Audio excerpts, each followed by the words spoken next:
Well, Kevin Adams, I'm sure looking forward to talking to you about your new book, well, the new edition of your book, North Carolina Waterfalls, on North Carolina Bookwatch. It's good to be here.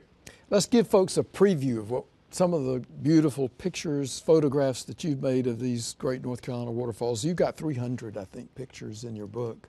3 full profiles, 300 photos. Wow. Color photos, yeah. Well, one of those that is your favorites is the Bridal Veil Falls. Will you tell us about that? Yes, that's in DuPont State Recreational Forest. One of my favorite waterfalls because there's so much that you can do with it as a photographer, and I always look through photographers' eyes at things.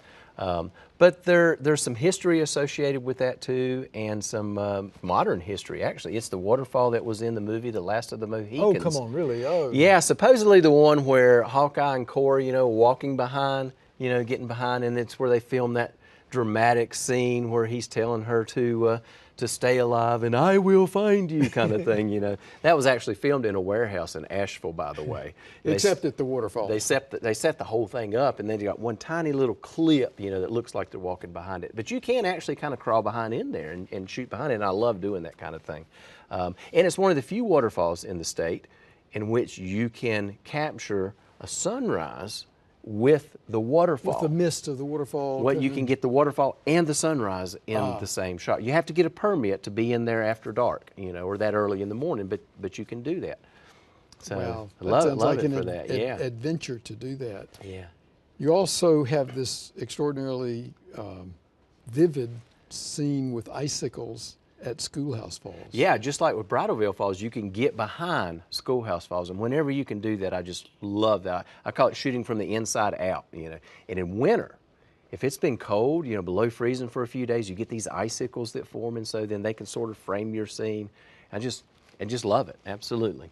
Well, but you have to pick a special day to go. I mean, you can't go any day of the year and get that kind of shot. Well, obviously, if you're going for icicles, it's got to be winter.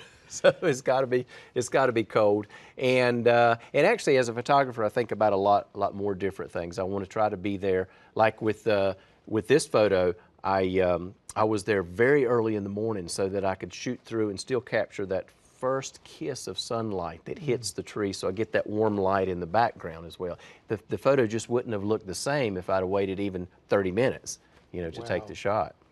Well, before we stop, you've got one more that you said you could talk to us about briefly, Upper Avery Creek Falls. Yeah, it's a beautiful waterfall, but you can't shoot the whole waterfall because it's covered mostly in fallen trees, great big huge logs and stuff all over the waterfall.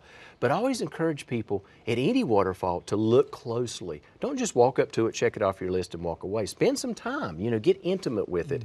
And as a photographer, so I'm putting on the long telephoto lens and I'm picking out little sections of the waterfall. And Upper Avery Creek Falls works great for that. You pick out these little things. So I can shoot 20 or 30 waterfall photos of this one waterfall. Just can't shoot the overall shot. Wow.